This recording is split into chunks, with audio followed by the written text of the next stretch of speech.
Welcome to my channel the God creation. बर्फीले पहाड़ों में रहने वाला योद्धा की हम बात करेंगे। दुनिया में एक जगह ऐसी है जहां ठंड इतनी खतरनाक होती है कि इंसान के खून तक जम जाता हो, लेकिन उस बर्फ की सफेद चादर पर एक ऐसा योद्धा चलता है जिसका वो घर है, जिसके लिए वो ठंड उनका घर माना जाता है और उनका साम्राज्य भी वो ही माना जाता है। बर्फीले पहाड़ों में राजकुमार का जन्म होता है। आर्कटिक बर्फीली गुफाओं में जब तूफान अपने चरम पर था, तब एक मां ने अपने 2 बच्चे को जन्म दिया। इनका नाम रखा गया नानुक। नानुक का मतलब होता है इनुइट भाषा में ध्रुवीय भालू। लेकिन ये नानुक कोई साधारण भालू नहीं था। उसकी आंखों में एक अजीब सी चमक थी। 6 जैसी उत्तरीय रोशनी उसकी आंखों में चमक रही थी।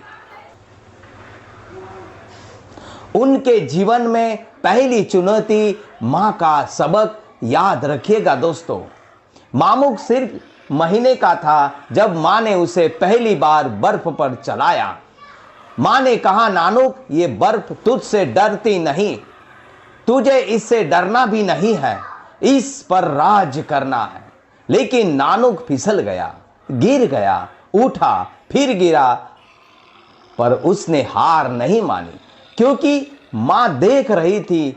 मां ने उसे सिखाया बर्फ पर छेद करके मछली को पकड़ना, बर्फीले समुद्र में तैरना और सील का शिकार कैसे करते हैं वो सिखाया। पूरे धैर्य के साथ सबसे दर्दनाक मोड़ तब आता है जब मां की विदाई होती है। तब मां नानुक जब 2 साल का था तो मां ने उसे अकेला छोड़ दिया। यही ध्रुवीय भालू का नियम है कि मां अपने बच्चे को खुद से दूर कर देती है। नानुक ने पीछे मुड़कर देखा।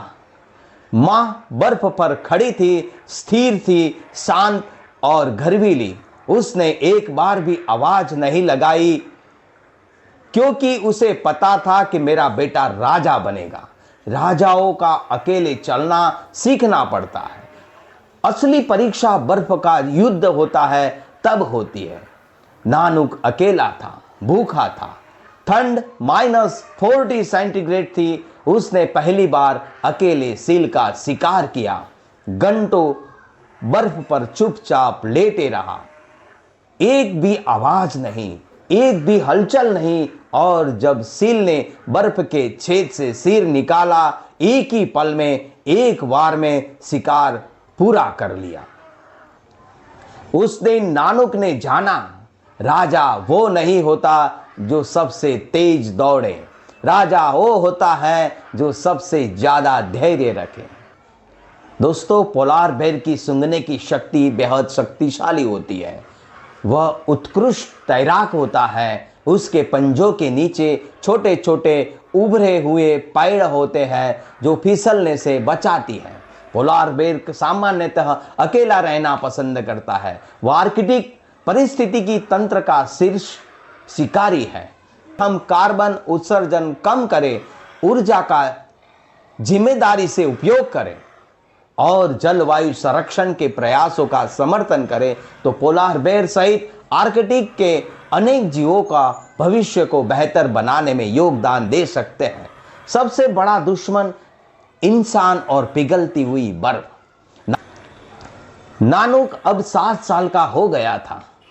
उनका वजन 500 किलो का विशालकाय योद्धा बन गया था। लेकिन उसके साम्राज्य पर खतरा मंडराता रहा। बर्फ पिघलती रही, हर साल थोड़ी और पिघली। जो बर्फ कभी 3 मीटर मोटी होती थी वो अब 1 मीटर रह गई थी। नानुक को तैरना पड़ रहा था। 100 किलोमीटर से ज्यादा बिना रुके अगले बर्फ के टुकड़े तक पहुंचने के लिए उसके पंजे थक गए। उसका दिल टूटने लगा, लेकिन वो रुका नहीं, क्योंकि राजा थकते हैं लेकिन हारता नहीं है।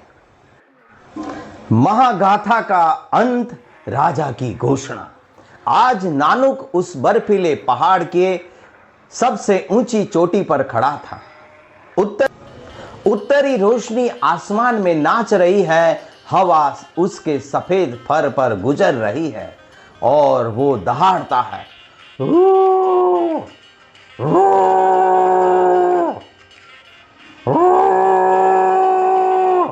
वो दहाड़ इतनी गहरी है कि बर्फ कांप उठती है और उस पल आर्कटिक के हर कोने में हर जानवर का जान लेता है कि नानुक चिल्ला रहा है। नानुक आज भी जिंदा है, नानुक आज भी राज करता है। नानुक की कहानी सिर्फ एक भालू की कहानी नहीं है दोस्तों, ये उस हर इंसान की है जो अकेला है, जो टूट रहा है।